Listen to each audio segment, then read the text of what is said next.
Hi everyone, this is Jean. I'm so sorry it took me forever to be back again. I decided to pick up a microphone, so hopefully this video will be just a little bit better when you hear me in the sound.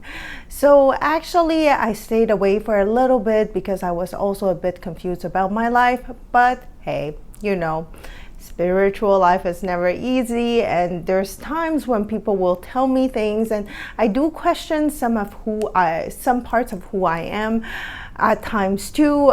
Maybe that's why I stopped a little bit of time with channeling, but I'm not here to talk to you about it today.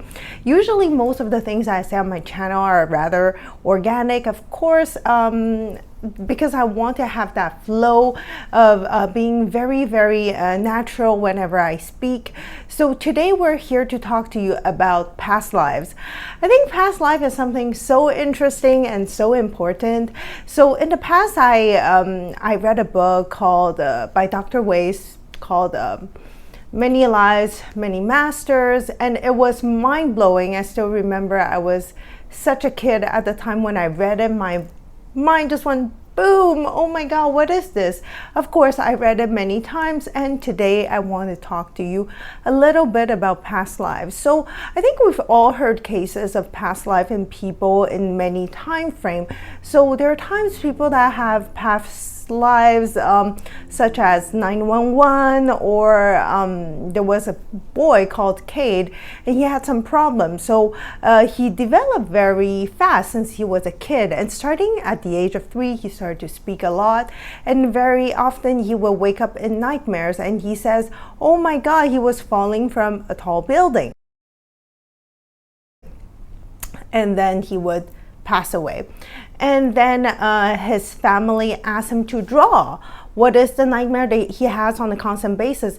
As it turns out, he drew the Twin Towers, and he said from where he was he could see the Statue of Liberty.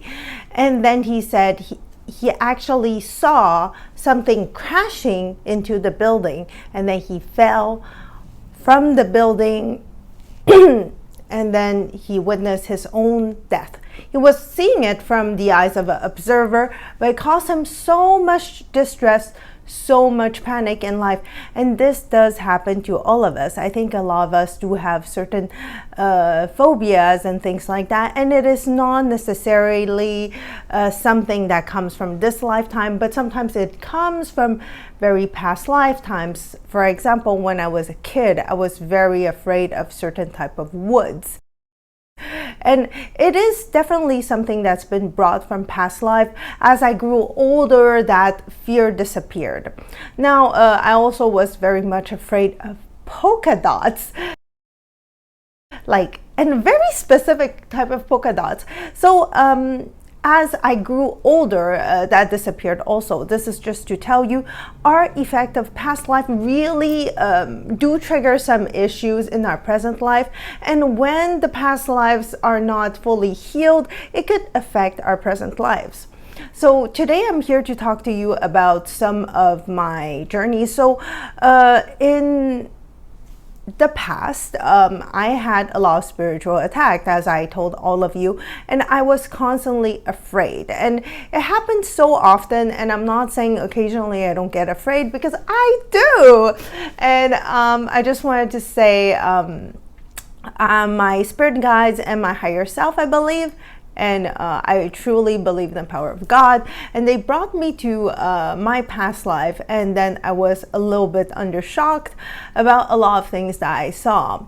And I think sometimes your past life will show you so much things that you cannot believe the propensity of how your past life could affect you. So I was brought back to a year called, I think it was approximately 1800s, 18700. Sorry, for a moment I have a hard time stating the name of that year. And then at that year, the master that's causing me all of those spiritual attacks now gave me a box of jewelry. I don't know the exact reason, and I accepted it. And that was the start of that karmic ties. And then eventually I got brought back to another lifetime, and that lifetime was so cruel to me. It was so tough. It was a very, very tough lifetime in which I remember I was just a woman, and I was there. I was doing my stuff, you know, as washing my laundries in the river, and it's like very ancient times. I'm thinking 800, 900 BC, and I was dressed in a white robe. Like, I think I was just a peasant, a regular person with her like basket of clothing to wash, and I was washing. I was very young, I think, in my like 18, 19 tops, and I think, or a bit younger, I don't remember. And I was washing my clothes, and then a bunch of soldiers passed by, and one of the soldiers looked at me, and he had a very bad thought. And then, of course, I don't pay attention. I was still washing the clothing, and that man raped me in that lifetime, and he killed me. And after he killed me, he wanted to justify for his action. So he said that, well, she's part of the enemy, so we have to kill her. And what they did is they chopped off my head, and they put it on a stick, and they were showing my head around to people and saying like, look, if you're a rival, this is what will happen to you. And I still remember in that lifetime, I was brought so much shame because I didn't do anything, and somehow that trauma has like the fact that I got raped sexually really troubled me, and that really affected me so much.